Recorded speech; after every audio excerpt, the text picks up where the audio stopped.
Բարի վերադարձ առաջին ծրագիր շարունակում ենք մեր եթերը, ունենք հրաշալի հյուր, ինչպես առավոտյան արդեն նշեցինք, եւ խոսելու ենք առողջ ապրելակերպի, առողջ սնունդի եւ կարեւոր բաների մասին։ Այո,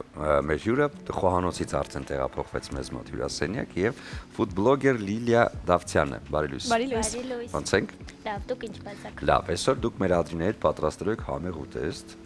Նախաճաշ։ Ձեր նախաձեռնությունն է։ Հա, իմ ամենասիրելի նախաճաշից մեկն ենք պատրաստել։ Պրոտեինային բոմբա։ Իսկ ինչ է նշանակում ամենասիրելի։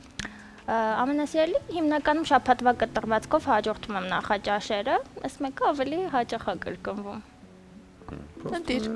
Իսկ Բայց եկեք սկսենք սկզբից, մենք արդեն պարզեցինք, որ դուք առավոտյան մարդ եք եւ շատ վաղ եք արթնանում, հիմա ձեր առավոտների մասին մի փոքր մեզ պատմեք։ Առավոտյան շատ վաղ եմ արթնանում, եթե նախորդ օրը բավականին շուտ եմ քնել, այլապես եթե ես 7-ից 8 ժամ չեմ քնում, ես շատ զզվելի ու տհաճ մարդ եմ լինում։ Այնպես որ կարևոր նախապայմանն է առավոտյան շուտ զարթնելու ու պրոդուկտիվ լինելու հետ մեկտեղ նաև երեկոյան շատ շուտ քնելը։ Ժամը քանիսին։ Մոտավորապես 11-ին ես արդեն քնած եմ լինում, ու ինձ համար շատ կարևոր է օրը շուտ սկսել, որովհետև օրը ավելի երկար է լինում ու ավելի շատ բան ես հասցնում անել իրականում, ու այդ առավոտյան մի քանի ժամը շատ կարևոր են ինձ համար, երբ որ ամբողջ քաղաքը դեռ քնած է, իսկ դու քո օրը նոր ես սկսում։ բայց դու օրը առավոտը սկսում ես յոգայով։ Այո, շաբաթական 3 անգամ։ Շատ լավ։ Ոնց գնացիր դեպի դա, որովհետև յոգան պարզապես մարզատեսակ չի կամ յոգան հոգեվիճակ է։ Այո։ Անգամ չեմ կարող դասել որպես ֆիզիկական ակտիվություն, չնայած ընտրել եմ այն տեսակը, որը որ բավականին ինտենսիվ է։ Յոգան ավելի շատ, ոնց նշեցիք, հոգեվիճակ է, ապրելակերպ է, ավելի օրվա բաղկացուցիչ մի մասն է, որը որ քեզ օգնում է ցանկացած օրվա ու կյանքի խնդիրների ընթացքում, իսկ թե ոնց գնացի դրան, ես իրականում եմ մարդն եմ, ով չի ասում, դե լավ, երկուշաբթի օրվանից կսկսեմ, չգիտեմ, ամսի 1-ից կգնամ, ուղղակի մի օր երեկոյան որոշեցի, որ իմ կյանքում ինչ-որ մի նոր մի բան է պետք, նայեցի, գտա ստուդիան, որը որ վիզուալ ինձ դուր եկավ, ու որոշեցի հենց ուրբաթ օրով առավոտյան ժամը 7:30 գնալ, ու տենց արդեն մոտ 2 տարի է հաճախում եմ։ Իսկ այն օրերը, երբ յոգայով չի սկսվում առավոտը, քանիսին է սկսվում եւ ինչպես։ Այդ օրերին համեմատաբար ավելի ուշ, մոտ ժամը 7:30-8-ին, ու արդեն սկսում է իմ սիրելի եւ նաեւ բոլորի սիրելի դանդաղ առավոտով, սուրճով ու արդեն աշխատանքով։ Դեպի food blogging, հա, սա մի տեղ է, որտեղ պիտի լինես միշտ արդիական, հետաքրքիր եւ համեղ։ Այս ամենը ոնց եք համադրում։ Հիմնականում հորինում եմ ու նաև շատ եմ սիրում, երբ բաղադրատոմսերը իսկապես փորձված են լինում, քանի որ ես ինքս շատ եմ բախվել այս խնդրին, որ ինչ որ բաղադրատոմս եմ տեսնում համացանցում, փորձում եմ կրկնել լրիվ նույն կերպով ու արդյունքում լրիվ ուրիշ բան է ստացվում, այսինքն այս նաև բավականին բարդ աշխատանք է, որը գուցե էկրանից այն կողմ չի երևում, բայց շատ են լինում դեպքեր, երբ դու տանջվում ես, ժամերով բաղադրատոմս ես նկարում, վերջում հնարավոր է բաղադրատոմսը չստացվի, այնպես որ շատ կարևոր է ինձ համար նաև փորձել նախքան նկարահանելը ու մարդկանց այդ ամեն ինչը մատուցելը։ Եվ այդ ամբողջ ընթացքը որքան է տևում, որովհետև մի բան է, երբ դուք ուղղակի պատրաստում եք, լրիվ այլ ժամանակահատված է, երբ այդ ամենը պետք է նկարել, գեղեցիկ ներկայացնել, մոնտաժել։ Իրականում սա նույնպես կարելի է դիտարկել որպես աշխատանք, քանի որ նախապես դու պլանավորում ես այդ ամեն ինչը, գնումներ ես կատարում, շատ հնարավոր է, որ դու նաև գնես այնպիսի սպասք, այնպիսի մթերքներ, որոնք որ իրականում հնարավոր է քեզ հետագայում պետք չգան, բայց տվյալ հոլովակի համար մտածես, որ ավելի գեղեցիկ կարող ես մատուցել, պլանավորում ես այդ ամեն ինչը, ինձ համար նաև շատ կարևոր է նկարահանման ընթացքում եղանակային պայմանները, քանի որ կարևորում եմ միշտ բնական լույսով նկարահանելը, սպասում ես այդ իդեալական եղանակային եւ լուսային պայմաններին, նկարահանումները մոտ տևում են 3-ից 4 ժամ ու հետագա արդեն մշակումը եւ տեքստային մշակումը, ձայնի մշակումը բավականին երկար է տևում մեկ հոլովակը։ Իսկ եղել է դեպք, երբ պատրաստեք ինչ-որ բան նկարեք, բայց վերջում չփոստեք, որովհետև ձեզ դուր չի եկել, լավ չի ստացվել։ Բավականին շատ են այդպիսի դեպքեր եղել, եղել է անգամ մոտ մի 5-ից 6 ժամ հոլովակ եմ նկարել ու վերջում տարան, որը որ պետք է դնեի ջեռոց, ձեռքիցս ընկել է ու ջարդվել է, այտենց։ Իսկ լինում է այնպես, որ փորձեք համով չլինի, բայց ասեք շատ համով ամանի։ Չէ, այտենց չի լինում, մաքսիմալ անկեղծ եմ լսանի։ Եվ երբ հետևորդները սկսեցին աճել բլոգում, ինչ զգացողություններ ունեիք, այդտեղ ավելի շատ ուրախությունն է ավելանում, պատասխանատվությունն է ավելանում, որ կողմով է ձեզ մոտ զգայականը զարգացել։ Միանշանակ պատասխանատվությունը առաջնահերթություն է, քանի որ դե գաղտնիք չի, բլոգը ինչ որ պահից ստացվում է նաև կոմերցիոն եւ ֆինանսական եկամտի ինչ որ մի աղբյուր, ու պատասխանատվությունը այստեղ այնքանով է կարևոր, որ դու մշտապես քո լսարանի հետ կիսվում ես միայն որակյալ, լավ ու քո կողմից փորձված պրոդուկտներով, ծառայություններով, ու չեմ թաքցնի, եթե նշեմ, որ հրաժարվել եմ մի շարք ֆինանսապես բավականին բարձր առաջարկներից, կարևորելով հենց լսարանի վստահությունն ու այն պատասխանատվությունը, որ ես ունեմ նրանց նկատմամբ։ Շատ լավ, եւ քանի որ ֆուդ բլոգեր եք եւ հետեւում եք եւ առողջությանը եւ յոգան, սա նույնպես շատ կարեւոր է, եկեք մի քանի խորհուրդ տանք, հա, մեր հեռուստադիտողներին, թե մենք բարբերաբար մեր խոհանոցում, մեր շատ սիրելի Ադրինեն, միշտ խորհուրդ է տալիս նախաճաշել, պարտադիր, ամեն անգամ ինչ-որ բան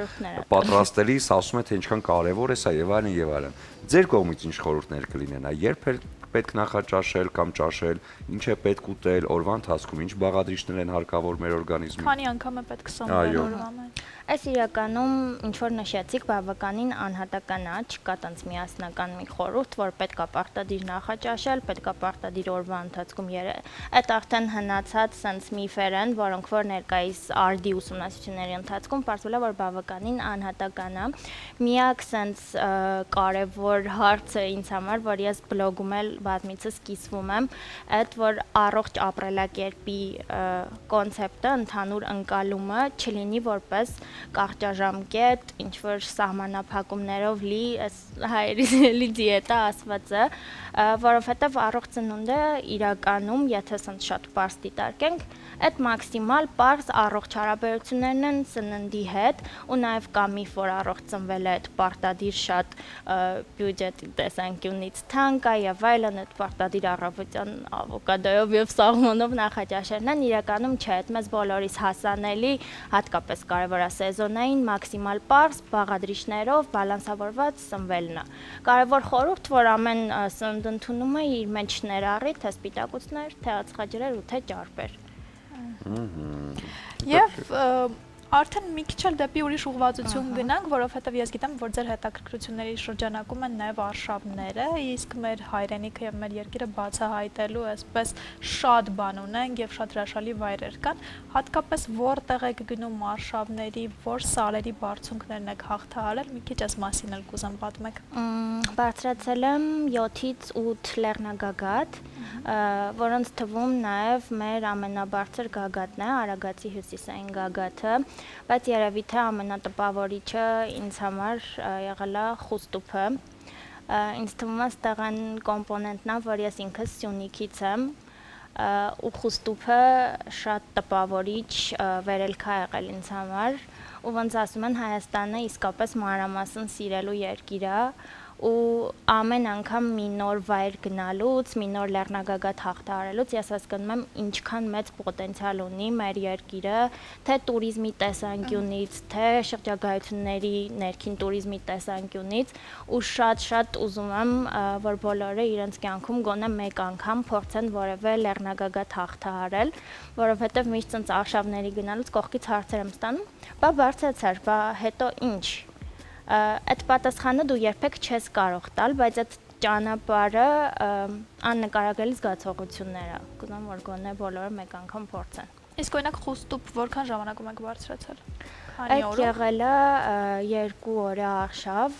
այսինքն ճանապարհը Երևանից դեպի Սյունիք, այնտեղ վրաններում տեղավորվել ու վերելքը իրականում նաև հետաքրքիր էր նրանով, որ իմ առաջին գիշերային վերելքն էր, այսինքն սկսվել է մոտ գիշերը, ավելի լուսադեմին 3-ից 4-ին ու արդեն մոտ ժամը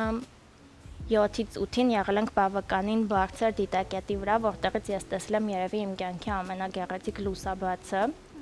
Ու հետո եւս մի 2-ից 3 ժամ նաեւ լեռնամագլցման հատվածներ են եղել, բացի արշավից 2-ից 3 ժամ հետո արդեն եղել ենք Գագաթին։ Իսկ ինչ խոչընդոտներ եք հաղթարել եւ ինչ վտանգներ են եղել ճանապարհին, որոնց պետք է ուշադիր լինել։